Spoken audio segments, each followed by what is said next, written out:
वित्तीय नियंत्रण। वित्तीय नियंत्रण का अर्थ भारत सरकार की निधियों पर संसद के नियंत्रण से लिया जाता है। भारत सरकार की निम्नलिखित 3 निधियां होती हैं।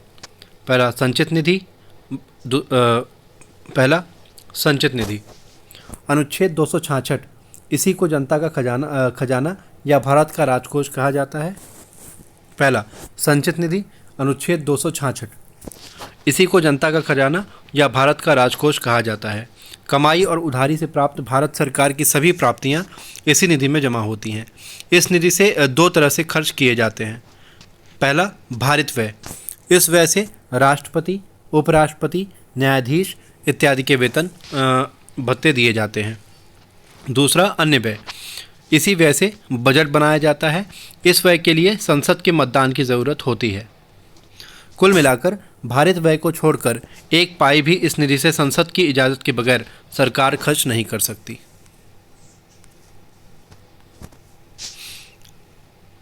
दूसरा लोक लेखा निधि। यह संचित निधि का ही भाग होती है। इस निधि में डिक्री, पंचाट, जुआ, जुर्माना इत्यादि से प्राप्त पैसे जमा किए जाते हैं। तीसरा आकस्मिक निधि। अनुच्छेद 267 यह निधि राष्ट्रपति या सरकार के व्ययाधीन होती है। अर्थात इस निधि से पैसा खर्च करने के लिए सरकार को संसद की इजाज़त की ज़रूरत नहीं होती, लेकिन इस निधि में कितना पैसा जमा होगा इसका निर्धारण संसद ही करती है। अर्थात इस निधि का गठन संसद करती है। निधियाँ। कंसोलिडेटेड फंड आर्टिकल 266 संसद के मतदान के बगैर 1 पाई भी खर्च नहीं हो सकता। Second public accounts fund. Third contingency fund और आकस्मिक निधि आर्टिकल 267 सरकार के व्यवधान। संसदीय नियंत्रण के उपाय। बजट पारित करना, प्राक्कलन समिति, लोक लेखा समिति और सीएजी। बजट पारित करना। अनुच्छेद 112 भारित व्यय, अन्य व्यय। भारित व्यय संवैधानिक अधिकारियों के वेतन भत्ते, अन्य व्यय अनुदान की मांगों के रूप में। दोनों मिलाकर विनियोग विधेयक। भारत में पहला बजट कैनिंग के काल में जेम्स विल्सन ने 1860 ईस्वी में प्रस्तुत किया था। बाद में आकवर्थ समिति की सिफारिश पर 1924 ईस्वी में रेल बजट को आम बजट से अलग कर दिया गया।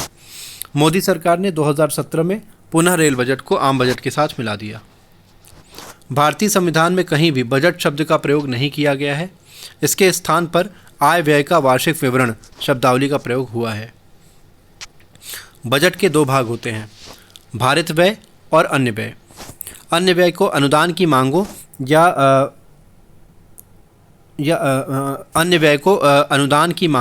या डिमांड्स ऑफ ग्रांट्स के रूप में रखा जाता है।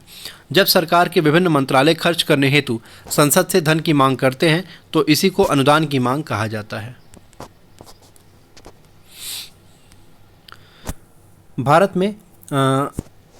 भारत में 109 मदों विषयों के लिए अनुदान की मांग रखी जाती है। अनुदान की मांगें राष्ट्रपति की पूर्व अनुमति से वित्त मंत्री द्वारा लोकसभा के पटल पर रखी जाती है। इसी को बजट का प्रस्तुत करना कहा जाता है। अब हर अनुदान की मांग पर लोकसभा अलग अलग चर्चा करती जाती है और मतदान करके इसे पारित करती जाती है। सभी अनुदान की मांगों के पारित होने के बाद इन्हें जोड़ लिया जाता है। अब कुल अनुदान की मांगों का भारित व्यय के साथ महायोग कर दिया जाता है। इसी को विनियोग विधेयक कहा जाता है। विनियोग विधेयक बराबर कुल अनुदान की मांगें प्लस भारित व्यय। अब लोकसभा अध्यक्ष इस विनियोग विधेयक पर हस्ताक्षर कर देगा। ऐसे में यह धन विधेयक बन जाएगा। धन विधेयक की तरह इसे पारित कर दिया जाएगा। इस तरह विनियोग विधेयक के पारित होने का अर्थ है कि बजट पारित हो गया। अब सरकार के मंत्रालय अपने निर्धारित पैसे संचित निधि से निकाल सकते हैं। कटौती प्रस्ताव। नीतिगत कटौती, विशेष नीति का विरोध। अर्थगत कटौती या मितव्ययिता कटौती, मितव्ययिता। सांकेतिक कटौती, कोई विशेष शिकायत दर्ज करना। अनुदान की मांगों के खर्च अनुदान की मांगों पर चर्चा के दौरान यदि संसद किसी अनुदान की मांग को लेकर संतुष्ट नहीं है तो वह इसमें कटौती करने के लिए प्रस्ताव पेश करती है। इसी प्रस्ताव को कटौती प्रस्ताव कहा जाता है।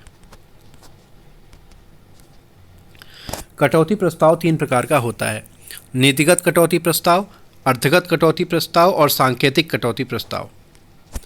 पहला, नीतिगत कटौती प्रस्ताव। अनुदान की मांग को घटाकर 1 रुपये कर दिया जाए। नीतिगत कटौती प्रस्ताव।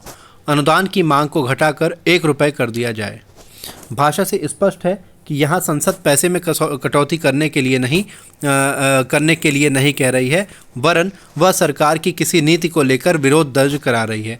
इसलिए इसे नीतिगत कटौती प्रस्ताव कहा जाता है। यह सबसे खतरनाक कटौती प्रस्ताव होता है। यदि यह पारित हो जाता है तो सरकार पर इस्तीफा देने का नैतिक दबाव पड़ जाता है। हालांकि सरकार इस्तीफा देने के लिए बाध्य नहीं है।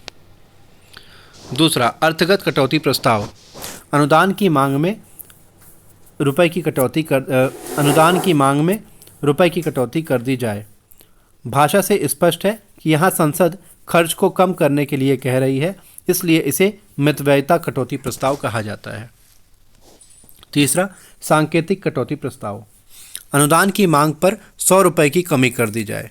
भाषा से स्पष्ट है कि यहाँ संसद किसी नीति को लेकर कोई हल्की फुल्की शिकायत दर्ज करा रही है।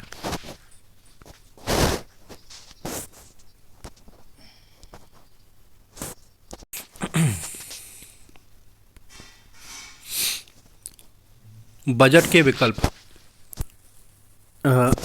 विकल्प: लेखानुदान, अनुपूरक या अत्यधिक अनुदान, प्रत्यानुदान। लेखानुदान, बजट समय से पारित न होने पर। अनुपूरक या अत्यधिक अनुदान, किसी योजना में निर्धारित पैसे से अधिक खर्चा होने पर। प्रत्यानुदान, आपवादिक परिस्थिति में। लेखानुदान, अनुच्छेद 116, वोट ऑफ अकाउंट। जब कभी समय से बजट पारित नहीं हो पाता तो सरकार को खर्च चलाने के लिए संसद आवश्यक धन की स्वीकृति देती है। इसी को लेखानुदान कहा जाता है। लेखानुदान को कभी कभी तदर्थ बजट भी कहा जाता है, लेकिन दोनों में कुछ अंतर है। लेखानुदान 1-2 महीने का खर्च चलाने के लिए पारित होता है, जबकि तदर्थ बजट 3-4 महीने के खर्च के लिए पारित किया जाता है। यह प्रायः चुनावी वर्ष में पारित किया जाता है। लेखानुदान में व्यय और प्राप्ति का ब्यौरा नहीं होगा, तदर्थ बजट में होता है। अनुपूरक या अत्यधिक अनुदान।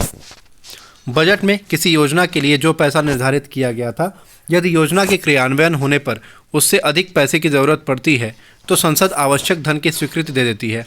इसी को अनुपूरक अनुदान कहा जाता है। प्रत्यानुदान या अपवादानुदान। यदि देश के सामने कोई ऐसी आपवादिक परिस्थिति आ गई है जिसकी कल्पना बजट बनाते समय नहीं की गई थी, तो इस परिस्थिति से निपटने के लिए संसद सरकार को एक मुश्त धन की स्वीकृति दे देती है। इसी को प्रत्यानुदान कहा जाता है। इस अनुदान को सरकार के हाथों में संसद का कोरा चेक कहते हैं। इस अनुदान को सरकार के हाथों में संसद का कोरा चेक कहते हैं। प्राक्कलन समिति, एस्टीमेट कमेटी। यह संसद की सबसे बड़ी समिति मानी जाती है। इसमें 30 सदस्य होते हैं। सभी सदस्य लोकसभा के होते हैं। यह स्थायी अर्थात प्राक्कलन समिति में राज्यसभा के सदस्यों का रिप्रेजेंटेशन नहीं होता है। ठीक है, तो प्राक्कलन समिति में सिर्फ लोकसभा के सदस्य होते हैं। यह स्थायी समिति है क्योंकि हर वर्ष इसका गठन होता है, अर्थात सदस्यों का कार्यकाल 1 वर्ष होता है।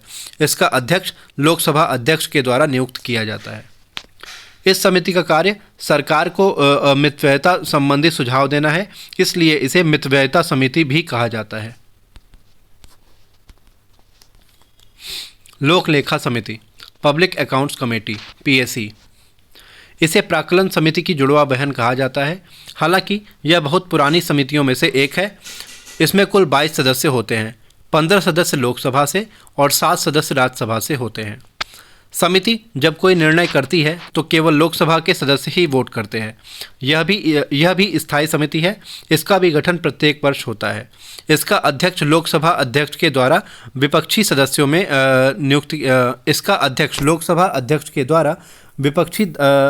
में नियुक्त किया जाता है। लेकिन यदि लोकसभा अध्यक्ष समिति का सदस्य होता है तो वही अध्यक्ष बन जाता है। इस समिति का मुख्य कार्य इस बात की जांच करना है कि संचित निधि से कोई पैसा विनियोग विधेयक या बजट के अनुसार निकाला गया है कि नहीं। इस काम में समिति की मदद नियंत्रक महालेखा परीक्षक करता है। सबसे पहले नियंत्रक महालेखा परीक्षक के द्वारा ही जांच की जाती है। बाद में लोक लेखा समिति नियंत्रक महालेखा परीक्षक की रिपोर्ट की जांच करती है और अपनी जांच रिपोर्ट संसद को देती है। नियंत्रक महालेखा परीक्षक अनुच्छेद 148 कॉम्प्ट्रोलर एंड ऑडिटर जनरल। नियुक्ति, इसकी नियुक्ति राष्ट्रपति करता है। पदावधि 6 वर्ष या 65 वर्ष की आयु तक।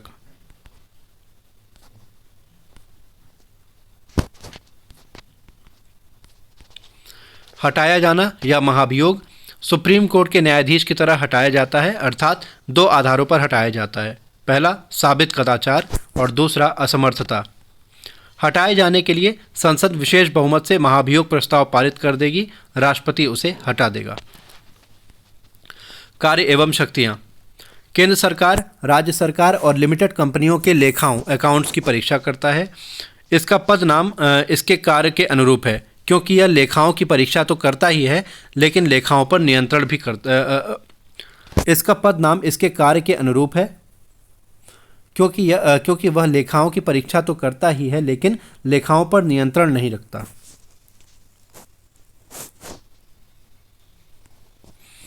अपनी जांच रिपोर्ट राष्ट्रपति को देता है। राष्ट्रपति इस रिपोर्ट को संसद के समक्ष रखवाता है।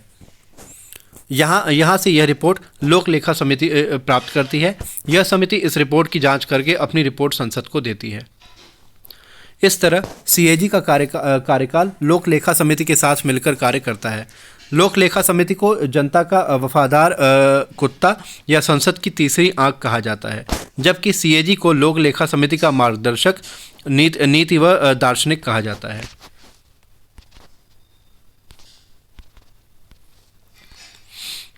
दोनों सदनों की शक्तियों में समानता। दोनों सदनों की शक्तियों में समानता। अधिकांश मामलों में दोनों सदनों की शक्तियां समान हैं, लेकिन कुछ मामलों में दोनों सदनों को अलग अलग विशेषाधिकार भी प्राप्त हैं। लोकसभा को विशेषाधिकार वित्तीय मामलों में और अविश्वास प्रस्ताव लाने में। वित्तीय मामलों में धन विधेयक हो या बजट या फिर अनुदान की मांग हो, राष्ट्रपति की पूर्व अनुमति से लोकसभा में ही प्रस्तुत की जा सकती है। अविश्वास प्रस्ताव लाने में मंत्रिपरिषद लोकसभा के प्रति सामूहिक रूप से उत्तरदायी होता है। यदि लोकसभा एक भी मंत्री के प्रति अविश्वास व्यक्त कर देती है तो पूरी मंत्रिपरिषद को इस्तीफा देना पड़ता है। अविश्वास प्रस्ताव लाने में मंत्रिपरिषद लोकसभा के प्रति सामूहिक रूप से उत्तरदायी होती है। यदि लोकसभा एक भी सदस्य के प्रति अविश्वास व्यक्त कर देती है तो पूरी मंत्रिपरिषद को इस्तीफा देना पड़ता है। राज्यसभा का विशेषाधिकार अनुच्छेद 249। यदि राज्य सूची का विषय केंद्रीय महत्व का हो गया है तो केंद्र सरकार ऐसे विषय पर कानून तभी बना पाएगी जब राज्यसभा विशेष बहुमत से प्रस्ताव पारित करके उसे अधिकृत करे। ऐसे कानून की अवधि 1 वर्ष से अधिक नहीं होगी। अनुच्छेद 312। यदि राष्ट्रहित में किसी अखिल भारतीय सेवा का सृजन आवश्यक हो गया है तो राज्यसभा विशेष बहुमत से प्रस्ताव पारित करके केंद्र सरकार को ऐसी सेवा के सृजन के लिए अधिकृत कर सकती है। केंद्र सरकार ने 1966 ईस्वी में अखिल भारतीय वन सेवा का सृजन किया था। यहाँ विशेष बहुमत का अर्थ है कि राज्यसभा के सदस्यों का बहुमत प्लस उपस्थित एवं मतदान करने वाले सदस्यों का 2/3 बहुमत। दूसरा सदन या राज्यसभा आवश्यक क्यों है? सवाल किया जाता है कि जब दोनों सदनों की शक्तियां लगभग समान हैं तो राज्यसभा के होने का क्या औचित्य है?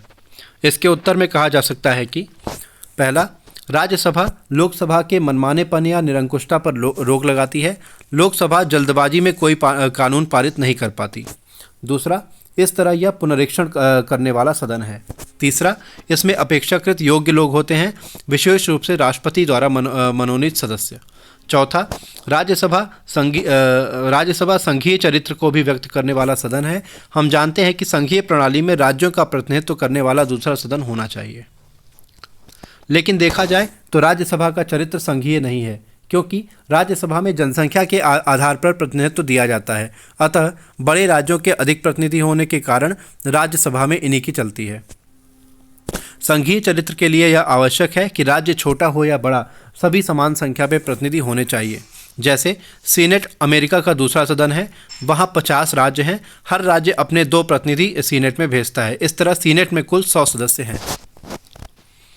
नोट: दुनिया का सबसे शक्तिशाली दूसरा सदन अमेरिका की सीनेट है, जबकि दूसरा सबसे कमज़ोर सदन ब्रिटेन की लॉर्ड सभा है।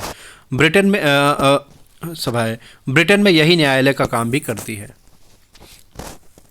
दूसरा, दुनिया का सबसे शक्तिशाली पहला सदन ब्रिटेन की हाउस ऑफ कॉमन्स है। संसदीय प्रक्रिया प्रश्नकाल।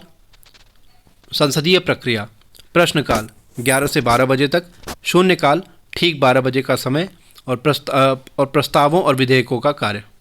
और तीसरा, प्रस्तावों विधेयकों का कार्य। प्रश्नकाल संसद के कामकाज का पहला घंटा प्रश्नकाल कहलाता है। इसमें संसद सदस्य मंत्रियों से प्रश्न पूछते हैं। प्रश्न पूछने से लाभ यह होता है कि पहला, मंत्रिपरिषद पर नियंत्रण बना रहता है।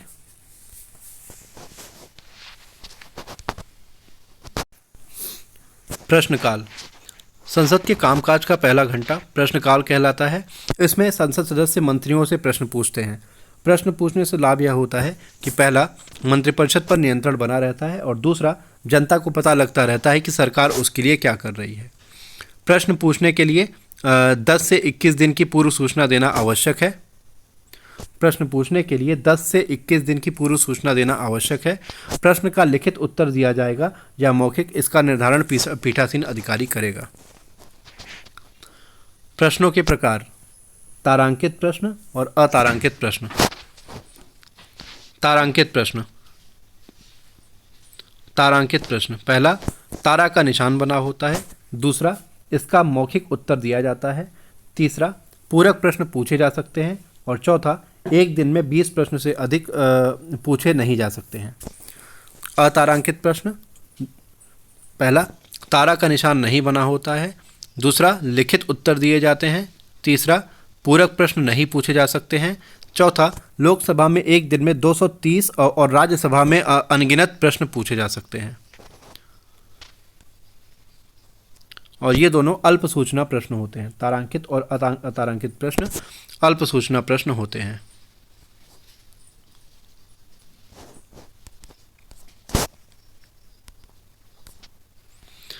अविलंबनीय लोक महत्व के विषयों पर प्रश्न पूछने के लिए 10 दिन से कम दिन की सूचना देनी पड़ती है।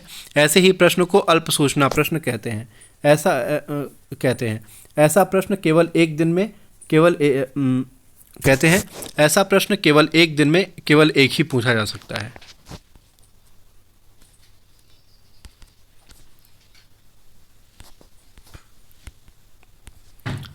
शून्यकाल प्रश्नकाल के बाद और भोजनावकाश से पहले का समय शून्यकाल कहलाता है। यह ठीक 12 बजे शुरू होता है, इसलिए इसे शून्यकाल कहा जाता है। इस काल में प्रश्न पूछने के लिए कोई शर्त या औपचारिकता नहीं है। प्रश्न केवल लोक महत्व का होना चाहिए। संसदीय प्रक्रिया के नियमों में शून्यकाल का उल्लेख नहीं है। शून्यकाल भारत की अपनी देन है। आधे घंटे की चर्चा, हाफ आवर डिस्कशन।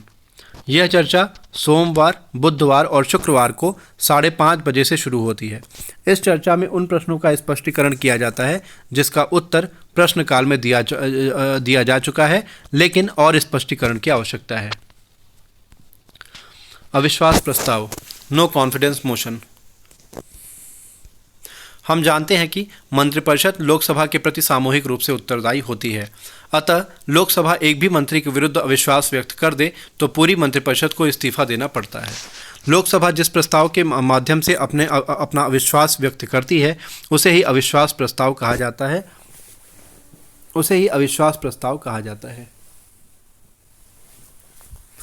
अविश्वास प्रस्ताव।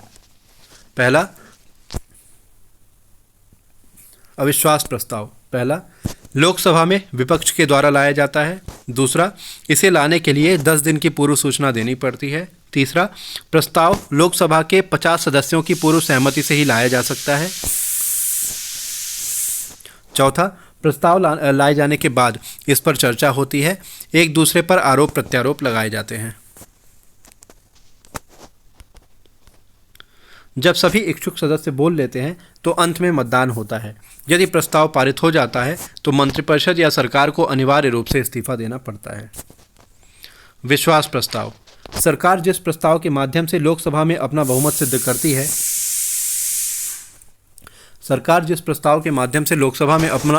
सिद्ध करती है उसे ही विश्वास प्रस्ताव कहते हैं।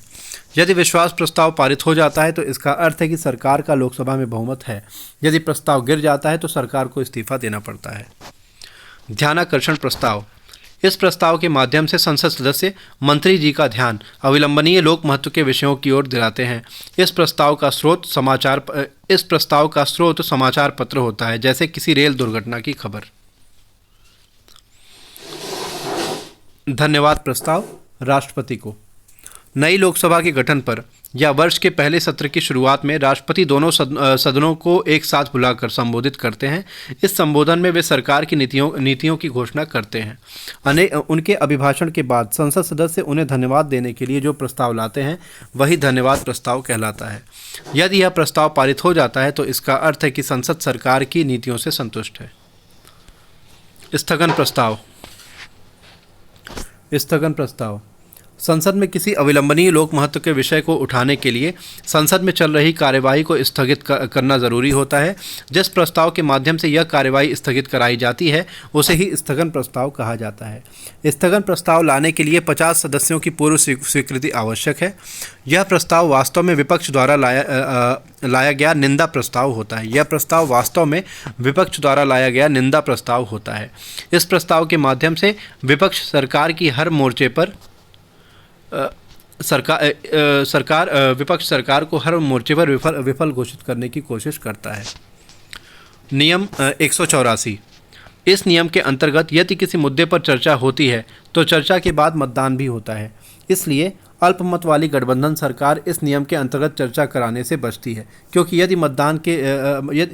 यदि मतदान उनके विपक्ष में हुआ तो सरकार पर इस्तीफा देने का दबाव बढ़ जाएगा।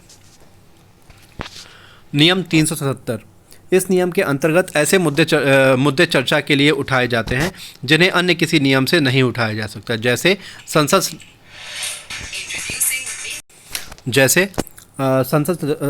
सदस्य के अपने निर्वाचन क्षेत्र का कोई मुद्दा। अधीनस्थ विधायन।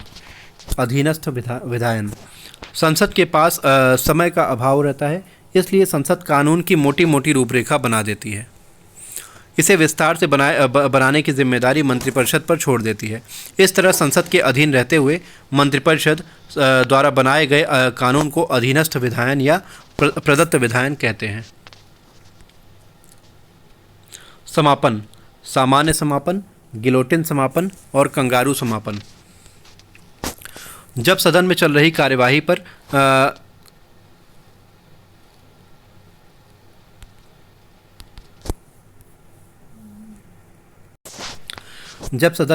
कार्यवाही पर पर्याप्त चर्चा हो जाती है तो चर्चा को समाप्त घोषित कर दिया जाता है। इसी को सामान्य समाप्त कहा जाता है। सामान्य समाप्त का अधिकार लोकसभा अध्यक्ष और सभापति को है। सामान्य समाप्त का अधिकार लोकसभा अध्यक्ष और राज्यसभा के सभापति को है। यदि किसी मुद्दे पर लंबी चर्चा होने की संभावना है तो उस मुद्दे पर पहले से ही चर्चा का समय फिक्स कर दिया जाता है। समय बीत जाने पर चर्चा अपने आप समाप्त हो जाती है, चाहे चर्चा पूरी हुई हो या ना हुई हो। इसी को गिलोटिन समापन कहा जाता है। गिलोटिन समापन का अधिकार केवल लोकसभा अध्यक्ष को है। जब एक विषय पर थोड़ी सी चर्चा कराने के बाद दूसरा विषय चर्चा के लिए उठा लिया जाता है और दूसरे विषय पर थोड़ी सी चर्चा कराने के बाद तीसरा विषय चर्चा के लिए उठा लिया जाता है, तो इसी को कंगारू समापन कहते हैं। इस तरह कंगारू समापन में विषयों पर कूद कूद कर चर्चा कराई जाती है। कंगारू समापन का प्रचलन भारत में नहीं है, ब्रिटिश पार्लियामेंट में यह प्रचलित है।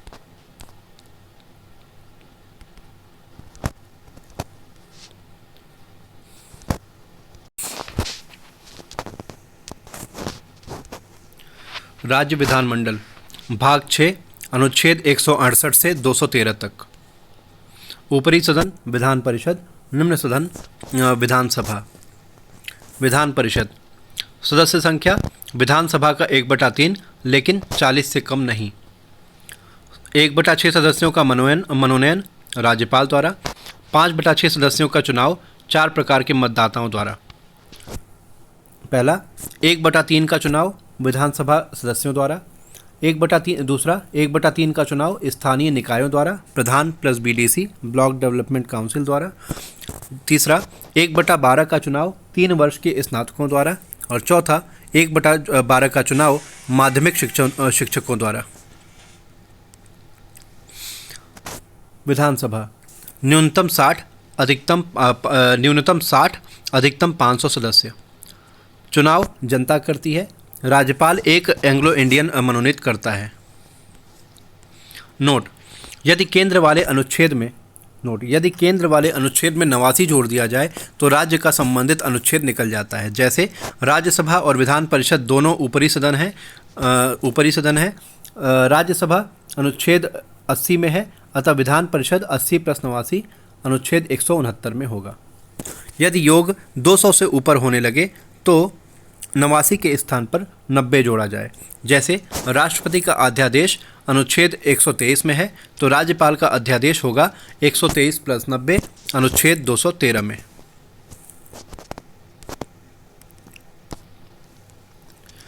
विधान परिषद की अवधि और निर्वाचन।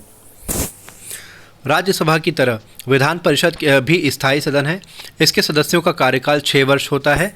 हर 2 वर्ष बाद 1/3 सदस्य रिटायर होते हैं। इतने ही नए सदस्य पदधारण करते हैं। विधान परिषद में राज्यपाल साहित्य, कला, विज्ञान, समाज सेवा और सहकारिता क्षेत्र से 1/6 सदस्यों का मनोनयन करता है। 5/6 सदस्यों का चुनाव एमएलए, प्रधान, स्नातक और शिक्षक करते हैं। यह चुनाव आनुपातिक प्रतिनिधित्व की एकल संक्रमणीय पद्धति से होता है। विधान परिषद स्थायी सदन भले है, लेकिन कोई भी राज्य अनुच्छेद 169 के अंतर्गत इसका सृजन और उत्साधन या समाप्ति कर सकता है। विधान परिषद स्थायी सदन भले है, लेकिन कोई भी राज्य अनुच्छेद 169 के अंतर्गत इसका सृजन और उत्साधन समाप्ति कर सकता है। दोनों के लिए प्रक्रिया समान है। प्रक्रिया यह है कि पहला, सबसे पहले राज्य की विधानसभा सृजन या उत्साधन के लिए विशेष बहुमत से प्रस्ताव पारित करेगी। दूसरा, यदि इस प्रस्ताव का संसद साधारण बहुमत से अनुमोदन कर दे तो विधान परिषद का सृजन या उत्साधन हो जाएगा।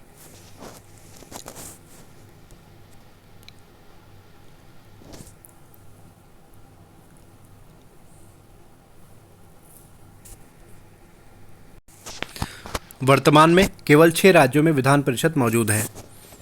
आंध्र प्रदेश, उत्तर प्रदेश, बिहार, तेलंगाना, महाराष्ट्र और कर्नाटक।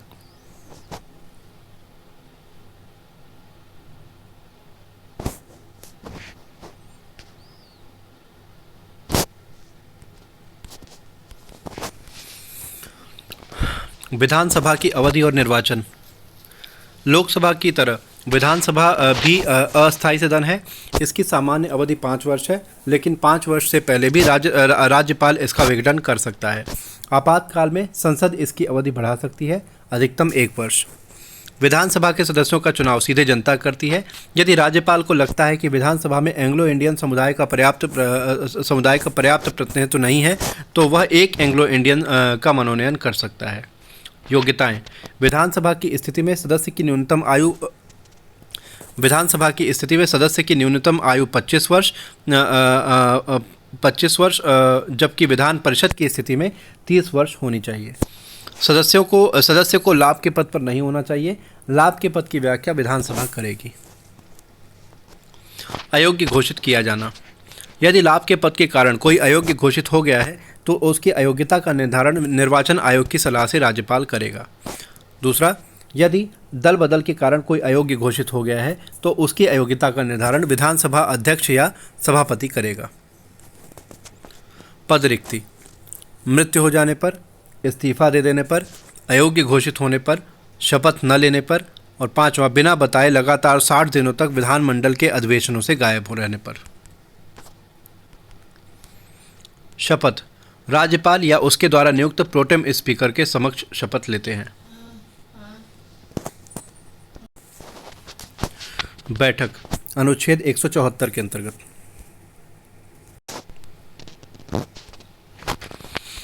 बैठक अनुच्छेद 174 के अंतर्गत। आहूत करना, सत्रावसान, अनुच्छेद 74(1), विघटन, अनुच्छेद 174(2). सत्रावसान अनुच्छेद 174(1), विघटन अनुच्छेद 174(2). स्थगन, सदन में अनुशासन स्थापित करने के लिए पीठासीन अधिकारी करेगा। सदन को आहूत करना, बैठक को आहूत करना और विघटन करना राज्यपाल द्वारा।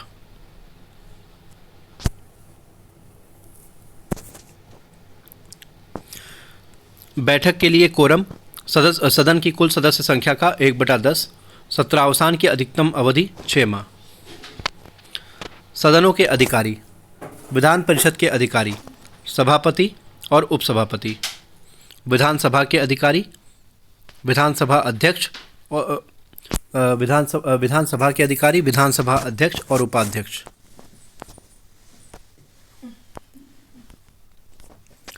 सभापति, उपसभापति। राज्यों में उपराज्यपाल नहीं होता, इसलिए सभापति का पद निर्वाचित होता है। सभापति और उपसभापति दोनों को विधान परिषद के सदस्य चुनते हैं। सभापति और उपसभापति दोनों को विधान परिषद के सदस्य चुनते हैं, यही लोग इन्हें हटाते भी हैं। दोनों का कार्यकाल 6 वर्ष होता है। दोनों का वेतन राज्य की संचित निधि पर भारित व्यय होता है। विधानसभा अध्यक्ष और उपाध्यक्ष दोनों पद निर्वाचित पद हैं। दोनों को विधानसभा के सदस्य चुनते और हटाते हैं। दोनों का वेतन राज्य की संचित निधि पर भारित व्यय होता है। विधानसभा अध्यक्ष का पद बिल्कुल लोकसभा अध्यक्ष की तरह है। इसका भी कार्यकाल निर्वाचन तिथि से नई विधानसभा की पहली बैठक तक होगा, लेकिन इस बैठक की अध्यक्षता वह नहीं करेगा। इसकी अध्यक्षता कोई वरिष्ठ सदस्य ही करेगा। सदस्यों का विशेषाधिकार। अनुच्छेद 194। व्यक्तिगत विशेषाधिकार, सामूहिक विशेषाधिकार। व्यक्तिगत विशेषाधिकार। गिरफ्तारी से छूट, साक्षी बनने से छूट और विचार एवं अभिव्यक्ति की स्वतंत्रता। सामूहिक विशेषाधिकार। विधानमंडल की इजाज़त के बगैर इसकी कार्यवाहियों और कदाचारों का प्रकाशन नहीं किया जा सकता।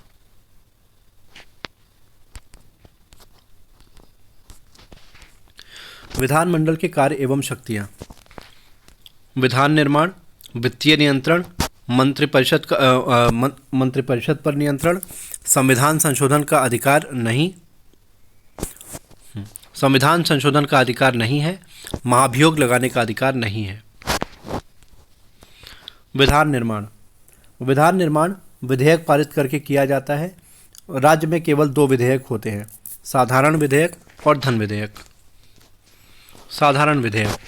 हालांकि साधारण विधेयक किसी भी सदन में प्रस्तुत किया जा सकता है, लेकिन इसे पारित करने में विधानसभा की मनमानी चलती है। विधान परिषद इसे पारित करने में अधिकतम 4 महीने की देरी कर सकती है, अर्थात विधान परिषद की शक्तियां औपचारिकता मात्र हैं। उसकी सहमति असहमति का कोई अर्थ नहीं है। इसीलिए राज्यों में संयुक्त बैठक का कोई प्रावधान नहीं है। यदि विधेयक विधान परिषद ने शुरू किया है और इसने पारित करके इसे विधानसभा को भेज दिया है, तो यदि विधानसभा विधेयक से असहमत है तो यह समाप्त हो जाएगा। लेकिन यदि विधेयक विधानसभा में शुरू होता है और विधानसभा पारित करके विधान परिषद को भेज देती है तो विधान परिषद को विधेयक पर प्रतिक्रिया करके 3 महीने के भीतर विधानसभा को लौटाना होगा। अब विधानसभा विधान परिषद की प्रतिक्रिया का जवाब देते हुए विधेयक पुनः उसके पास भेजेगी। अब की बार विधान परिषद 1 महीने के भीतर विधेयक लौट अब की बार विधान परिषद को 1 महीने के भीतर विधेयक लौटाना होगा। इस तरह विधान परिषद विधेयक को पारित कराने में अधिकतम 4 महीने की देरी कर सकती है। 3+1। धन विधेयक। धन विधेयक पर विधानसभा के अध्यक्ष का हस्ताक्षर अनिवार्य है। यह विधेयक राज्यपाल की पूर्व अनुमति से विधानसभा में रखा जाएगा। विधानसभा मनमाने रूप से विधेयक को पारित करेगी। विधान परिषद इसे पारित कराने में अधिकतम 14 दिन की देरी कर सकती है। विधेयक। साधारण विधेयक और धन विधेयक। साधारण विधेयक विधान परिषद द्वारा की गई देरी अधिकतम 4 माह और धन विधेयक अधिकतम 14 दिन। दोनों विधेयकों के संबंध में विधानसभा को विशेषाधिकार प्राप्त है, इसलिए संयुक्त बैठक का सवाल नहीं उठता। विधेयकों पर राज्यपाल की अनुमति। अनुच्छेद 200। विधेयकों पर राज्यपाल की अनुमति। अनुच्छेद 200। हस्ताक्षर कर देता है तो विधेयक कानून बन जाएगा, मना कर देता है तो समाप्त हो जाएगा, पुनर्विचार के लिए वापस भेज सकता है, विधेयक को राष्ट्रपति की अनुमति के लिए आरक्षित कर सकता है। आरक्षण तब अनिवार्य हो जाता है जब विधेयक में विधि का कोई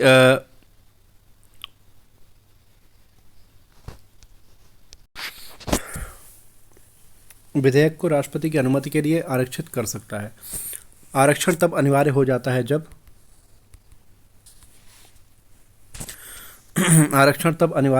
जब विधेयक में विधि का कोई प्रश्न निहित हो, विधेयक में हाईकोर्ट की शक्तियों को कम करने की बात हो और आपातकाल में धन विधेयक का आरक्षण जरूरी है।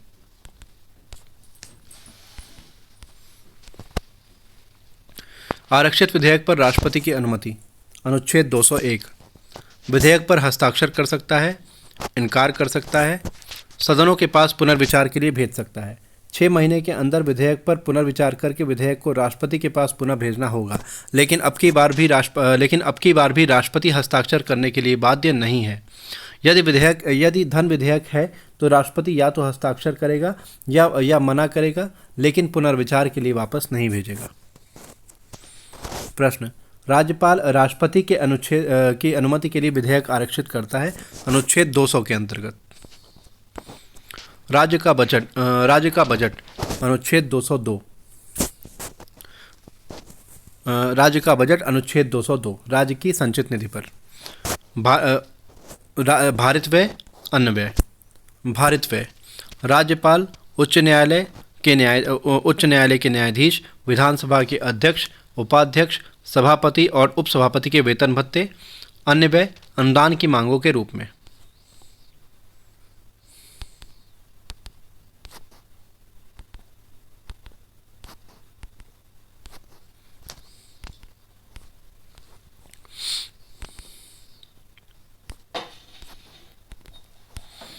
संसदीय समितियां।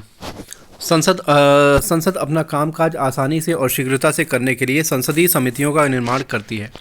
संसदीय समितियों से संसद के समय की बचत होती है, विषयों पर गंभीरता और गहराई से विचार हो जाता है, समितियों में राजनीतिक दलबंदी नहीं होती। संसदीय समितियां। संसद अपना कामकाज आसानी से और शीघ्रता से करने के लिए संसदीय समितियों का निर्माण करती है। संसदीय समितियों से संसद के समय की बचत होती है, विषयों पर गंभीरता और गहराई से विचार हो जाता है, समितियों में राजनीतिक दलबंदी नहीं होती। संसदीय समितियों के कुछ महत्वपूर्ण नियम हैं। संसदीय समितियों की बैठक के लिए कोरम 1/3 होना चाहिए। समितियों की बैठक गुप्त कमरों में होती है। यदि लोकसभा उपाध्यक्ष किसी समिति का सदस्य है तो वही अध्यक्ष बन जाता है। संसदीय समितियों के प्रकार। स्थायी समितियां और दूसरा तदर्थ या अस्थायी समितियां। स्थायी समितियां। इन समितियों का गठन प्रत्येक वर्ष होता है, इसलिए इन्हें स्थायी समितियां कहते हैं। ये निम्नलिखित हैं। पहला, वित्तीय समितियां। वित्तीय समितियों में के 3 प्रकार हैं: प्राक्कलन समिति, लोक लेखा समिति और सरकारी उपक्रमों पर समिति। प्राक्कलन समिति 30 सदस्य, लोक लेखा समिति 22 सदस्य, 15 लोकसभा से और 7 राज्यसभा से। सरकारी उपक्रमों पर समिति 22 सदस्य, 15 लोकसभा से और 7 राज्यसभा से।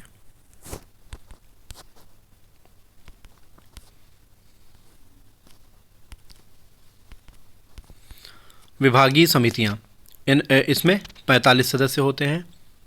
सेवा समितियां, विशेषाधिकार समिति, छानबीन समितियां, अधीनस्थ विधान संबंधी समितियां। तदर्थ समितियां, ये समितियां किसी विशेष उद्देश्य के लिए गठित की जाती हैं। उद्देश्य पूरा हो जाता है तो समाप्त कर दी जाती हैं। ये कई प्रकार की हो सकती हैं। पहला, विधेयकों पर विचार करने के लिए प्रवर समिति। दूसरा, संयुक्त प्रवर समितियां, जब विधेयकों पर विचार करने के लिए दोनों सदनों को मिलाकर समिति बनाई जाती है तो इसी को संयुक्त प्रवर समिति कहते हैं। प्रायः इसमें 45 सदस्य होते हैं, जिसमें से 15 राज्यसभा और 30 लोकसभा से होते हैं। संयुक्त संसदीय समिति, जॉइंट पार्लियामेंट्री कमेटी, जेपीसी, घपले घोटालों की जांच के लिए दोनों सदनों को मिलाकर जो समिति बनाई जाती है उसी को जेपीसी कहा जाता है। अब तक भारत में 5 बार जेपीसी का गठन किया जा चुका है। पहली बार 1989 ईस्वी में बोफोर्स कांड की जांच के लिए जेपीसी का गठन किया गया था।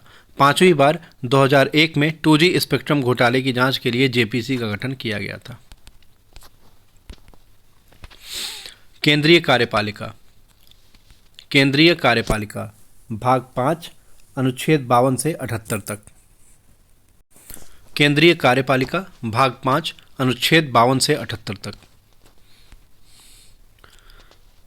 केंद्रीय कार्यपालिका के 2 भाग होते हैं, अस्थायी या राजनीतिक कार्यपालिका, दूसरा स्थायी कार्यपालिका।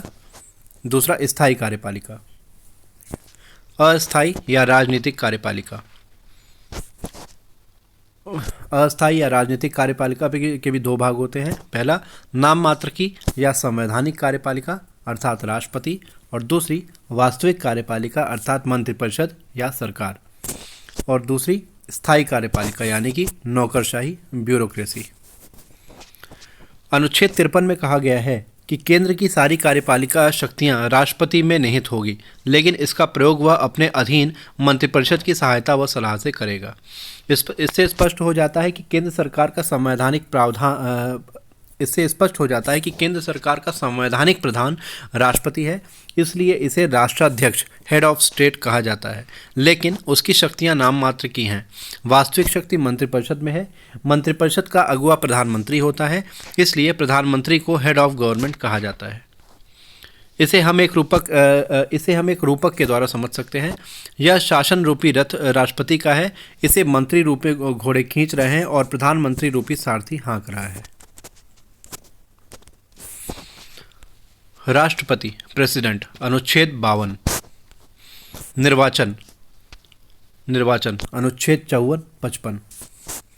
राष्ट्रपति का निर्वाचन आनुपातिक प्रतिनिधित्व की एकल संक्रमणीय पद्धति द्वारा अप्रत्यक्ष रूप से होता है, अर्थात पहले जनता एमपी और एमएलए को चुनती है, फिर यही चुने हुए एमपी और एमएलए राष्ट्रपति का चुनाव करते हैं। राष्ट्रपति के चुनाव में निम्नलिखित बिंदु महत्वपूर्ण हैं। पहला, कौन उम्मीदवार बन सकता है? जो लोकसभा सदस्य बनने की योग्यता रखता हो लेकिन आयु 35 वर्ष से कम न हो। दूसरा, लाभ के पद पर न हो। तीसरा, जिसके नाम का प्रस्ताव निर्वाचक मंडल के 50 मतदाताओं ने किया हो, 50 मतदाताओं ने इस प्रस्ताव का अनुमोदन भी किया हो। पहले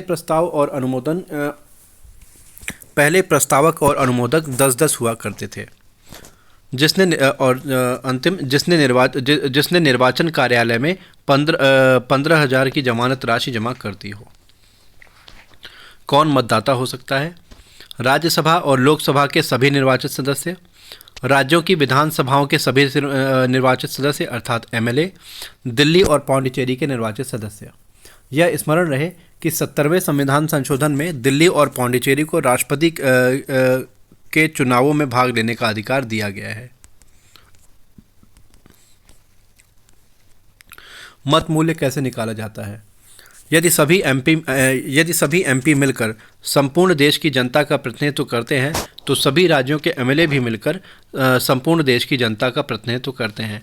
इसलिए कुल एमपी और कुल एमएलए के मतों को बराबर करने के लिए मत मूल्य निकालना जरूरी होता है। इसका सूत्र निम्नलिखित है। किसी राज्य के एक एमएलए का मत मूल्य बराबर उस राज्य की कुल जनसंख्या बटे उस राज्य में निर्वाचित कुल एमएलए की किसी राज्य के एक एमएलए का मत मूल्य बराबर उस राज्य की कुल जनसंख्या बटे उस राज्य में निर्वाचित कुल एमएलए की संख्या भागा 1000। यदि शेषफल 500 से अधिक आता है तो भागफल में 1 जोड़ दिया जाए। दूसरा, एक एमपी का मत मूल्य बराबर सभी राज्यों के एमएलए का कुल मत मूल्य बटे लोकसभा और राज्यसभा के कुल निर्वाचित एमपी। यदि शेषफल 500 से अधिक आता है तो भागफल में 1 जोड़ दिया जाए। 14वें राष्ट्रपति के चुनाव में कुल मत मूल्य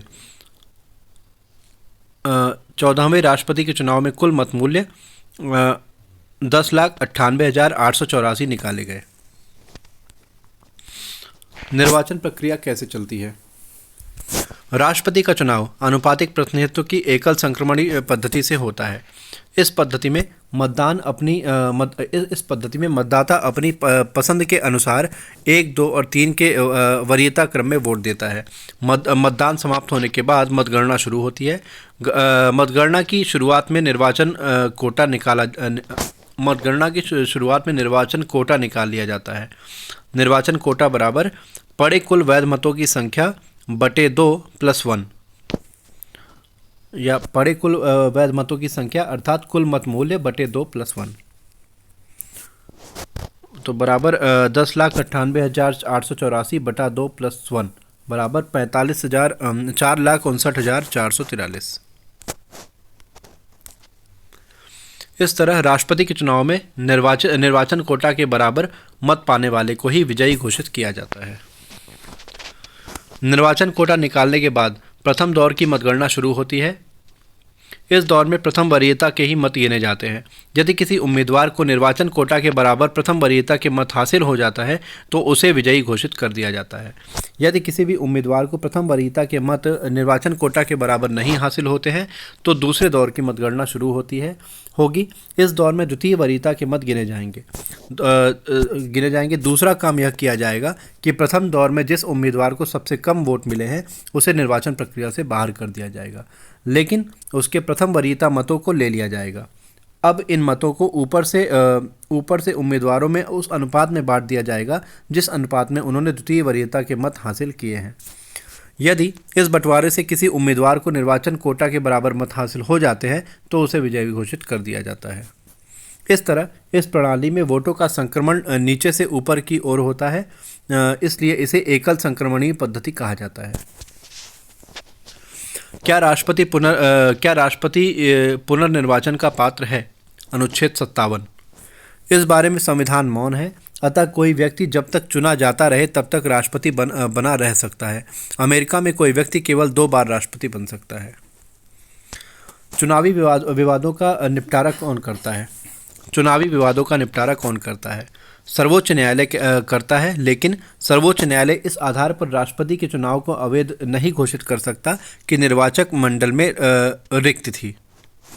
जैसे किसी एमपी एमएलए की मृत्यु हो गई हो या किसी राज्य में राष्ट्रपति शासन लगा हो और विधानसभा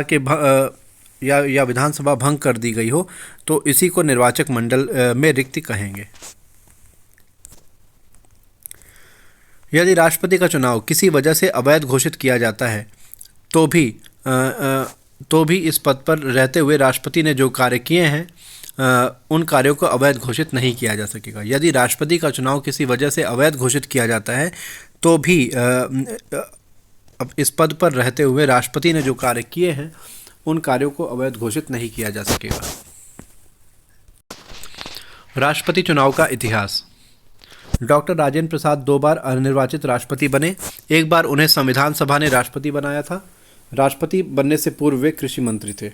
भारत के दूसरे राष्ट्रपति डॉक्टर राधाकृष्णन एक शिक्षक और दार्शनिक थे। इन्हीं के ज़माने में पहला राष्ट्रीय आपातकाल घोषित किया गया था। डॉक्टर जाकिर हुसैन और फ़खरुद्दीन अली अहमद ऐसे राष्ट्रपति हुए जो अपना कार्यकाल पूरा नहीं कर पाए। डॉक्टर जाकिर हुसैन के मरने के बाद तत्कालीन उपराष्ट्रपति वीवी गिरी को कार्यवाहक राष्ट्रपति बनाया गया। थोड़े दिनों बाद वीवी गिरी राष्ट्रपति का चुनाव लड़ने चले गए। अतः उस समय के भारत के मुख्य न्यायाधीश डॉक्टर हिदायतुल्लाह को कार्यवाहक राष्ट्रपति बनाया गया। बाद में हिदायतुल्लाह भारत के उपराष्ट्रपति भी बने। इस तरह हिदायतुल्लाह ऐसे व्यक्ति हैं जो भारत के 3 सबसे ऊंचे पदों को धारण करने का सौभाग्य प्राप्त किया, यानी कि राष्ट्रपति, उपराष्ट्रपति और भारत के मुख्य न्यायाधीश।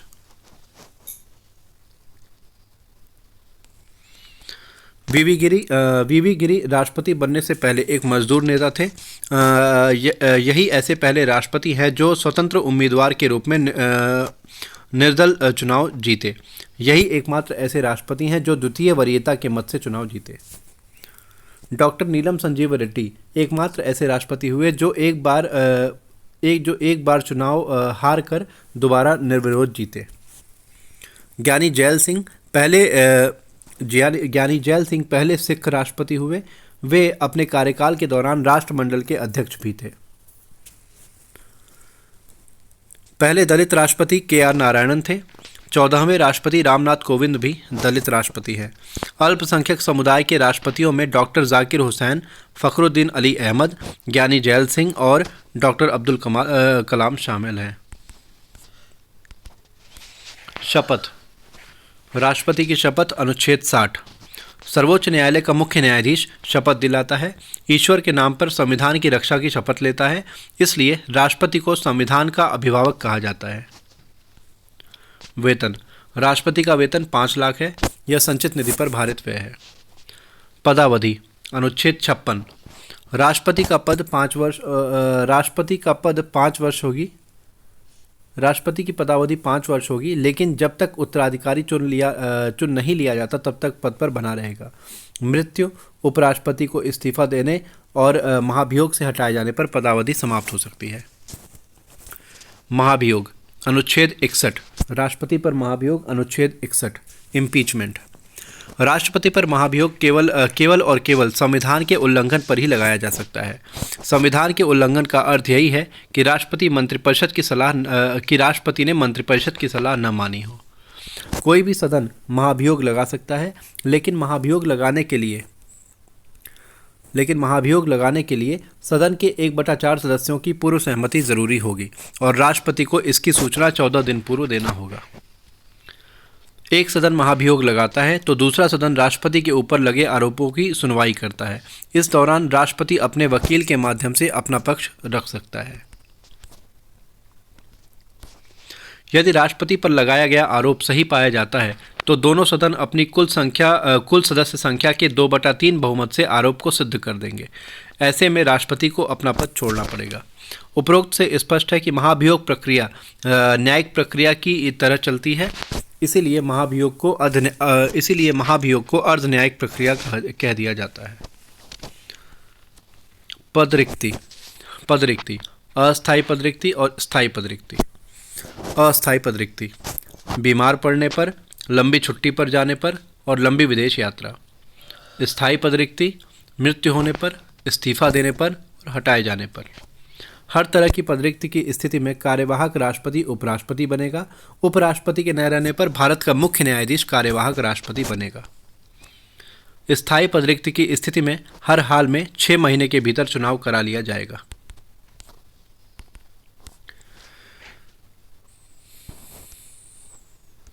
राष्ट्रपति की शक्तियाँ। मंत्रिपरिषद की सलाह से प्रयुक्त की जाने वाली शक्तियाँ। पहला, सामान्य काल की शक्तियाँ और दूसरा, संकटकालीन शक्तियाँ और विवेकाधीन शक्तियाँ। त्रिशंकु लोकसभा की स्थिति में प्रधानमंत्री की नियुक्ति और मंत्रिपरिषद की सलाह को पुनर्विचार के लिए भेजना। सामान्य काल की शक्तियाँ निम्नलिखित शक्तियाँ हैं। प्रशासनिक शक्तियाँ। इन शक्तियों में नियुक्ति या हटाए जाने की शक्तियाँ आती हैं। राष्ट्रपति, प्रधानमंत्री, मंत्री, राज्यपाल, महान्यायवादी, CAG महान्यायवादी अर्थात अटॉर्नी जनरल, सीएजी संघ लोक सेवा आयोग के अध्यक्ष व सदस्य की नियुक्ति करता है। इन अधिकारियों को कुछ शर्तों का पालन करते हुए हटाता भी है। इन अधिकारियों को कुछ शर्तों का पालन करते हुए हटाता भी है, जैसे राज्यपाल, महान्यायवादी और व्यक्तिगत मंत्री राष्ट्रपति के प्रसाद पर्यंत कृपा कार्य करते हैं, इसलिए इन्हें कभी भी हटा सकता है। प्रधानमंत्री और मंत्रिपरिषद को लोकसभा के अविश्वास प्रस्ताव पर हटा सकता है। न्यायाधीश, सीएजी, निर्वाचन आयुक्त को संसदीय महाभियोग पारित होने पर हटा सकते हैं। न्यायाधीश, सीएजी और निर्वाचन आयुक्त को संसदीय महाभियोग पारित होने पर हटा सकता है। संघ और राज्य लोक सेवा आयोग के अध्यक्ष और सदस्य को न्यायालय की संस्तुति पर राष्ट्रपति हटा सकता है। राजनयिक या वैदेशिक शक्तियाँ, इसे कूटनीतिक शक्तियाँ भी कहा जाता है। इन शक्तियों के अंतर्गत राष्ट्रपति विदेशों से संधियाँ करता है, विदेशों में राजदूतों की नियुक्ति करता है, विदेश नीति का संचालन करता है। लेकिन उपरोक्त सभी शक्तियाँ संसदीय अनुमोदन के अधीन हैं। सैन्य शक्तियाँ, राष्ट्रीय सुरक्षा की जिम्मेदारी राष्ट्रपति की है, इसलिए राष्ट्रपति तीनों सेनाओं का कमांडर होता है, युद्ध और शांति की घोषणा करता है, सीमाओं पर सेना की तैनाती करता है। लेकिन उपरोक्त शक्तियां संसदीय अनुमोदन के अधीन हैं। न्यायिक शक्तियां, अनुच्छेद 72। इन शक्तियों को क्षमादान की शक्तियां कहा जाता है। न्यायालय द्वारा दंडित किए गए अपराधी को राष्ट्रपति पहला क्षमा कर सकता देने से उसकी सारी सज़ा समाप्त हो जाएगी। वह मृत्युदंड को भी क्षमा कर सकता है। दूसरा, लघुकरण कर सकता है, अर्थात दंड को कम कर सकता है, जैसे मृत्युदंड को आजीवन कारावास में बदल सकता है। तीसरा, परिहार कर सकता है, अर्थात कम कर सकता है। जहाँ लघुकरण में दंड की प्रकृति बदल दी जाती है, वहीं परिहार में दंड की प्रकृति वही रहती है। जैसे 10 साल के कठोर कारावास को 5 वर्ष के सरल कारावास में बदलना लघुकरण है, लेकिन 10 साल के कठोर कारावास को 5 साल के कठोर कारावास में बदलना परिहार है। चौथा, विराम कर सकता है, जैसे गर्भवती महिला अपराधी को मिले दंड को कुछ दिनों तक लागू होने से रोक सकता है। पांचवा, प्रविलंबन कर सकता है, अर्थात दंड को लागू होने से कुछ दिनों तक रोक सकता है। यह तब होता है जब किसी अपराधी की क्षमा याचना राष्ट्रपति के पास विचाराधीन हो। उपरोक्त क्षमादान की शक्तियां राष्ट्रपति को इसीलिए दी गई हैं कि कहीं कोई न्यायिक भूल हुई हो तो उसे सुधारा जा सके, लेकिन इन शक्तियों का बहुत अधिक राजनीतिक दुरुपयोग हुआ है। इसलिए न्यायालय ने कहा है कि यदि राष्ट्रपति ने इन शक्तियों का प्रयोग असद्भावपूर्ण तरीके से किया है तो न्यायालय इनका न्यायिक पुनर्विलोकन कर सकता है।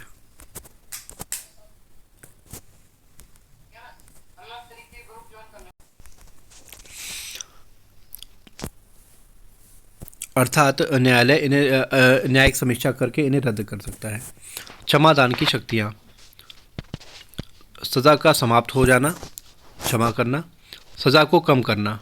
2 प्रकार का होता है, लघुकरण और परिहार। लघुकरण में प्रकृति बदलेगी और परिहार में प्रकृति नहीं बदलेगी। सज़ा को लागू होने से रोक देना 2 प्रकार से, विराम या प्रविलंबन। विराम गर्भवती महिला की स्थिति में और प्रविलंबन क्षमा याचना विचाराधीन होने पर। विधायी शक्तियाँ, कोई भी विधेयक राष्ट्रपति के हस्ताक्षर से ही कानून बन सकता है। कुछ विधेयक राष्ट्रपति के पूर्व अनुमति से ही सदन में प्रस्तुत किए जा सकते हैं, जैसे धन विधेयक, बजट, नए राज्यों के गठन संबंधी विधेयक। तीसरा, राष्ट्रपति ही संसद की बैठक बुलाता है और सत्रावसान करता है। राष्ट्रपति दोनों सदनों को एक साथ बुलाकर संबोधित कर सकता है, अनुच्छेद 87 के अंतर्गत। सदन में जब विधेयक पर चर्चा चल रही हो तो राष्ट्रपति अपना संदेश भी भेज सकता है। पांचवा, राष्ट्रपति अध्यादेश द्वारा कानून भी बना सकता है। अध्यादेश, ऑर्डिनेंस, अनुच्छेद 123, राष्ट्रपति द्वारा अध्यादेश अनुच्छेद 123 के अंतर्गत। जब दोनों या संसद का कोई एक सदन सत्र में न हो और देश के लिए कानून बनाना आवश्यक हो गया हो तो राष्ट्रपति अध्यादेश जारी करके कानून बना सकता है। जब संसद की बैठक होगी तो बैठक के पहले दिन से लेकर 6 सप्ताह के भीतर यदि संसद अध्यादेश का अनुमोदन कर देती है तो अध्यादेश संसदीय बन जाएगा, वरना समाप्त हो जाएगा। इस तरह अध्यादेश की अधिकतम अवधि 6 महीने 6 सप्ताह हो सकती है। इस तरह अध्यादेश की अधिकतम अवधि 6 महीने 6 सप्ताह हो सकती है। इसमें 6 महीने की अवधि सत्रावसान की अवधि है और 6 सप्ताह अवधि अनुमोदन की है। अध्यादेश का वही बल होगा जो संसदीय कानून का होता है। संसदीय कानून इसका भी न्यायिक पुनर्विलोकन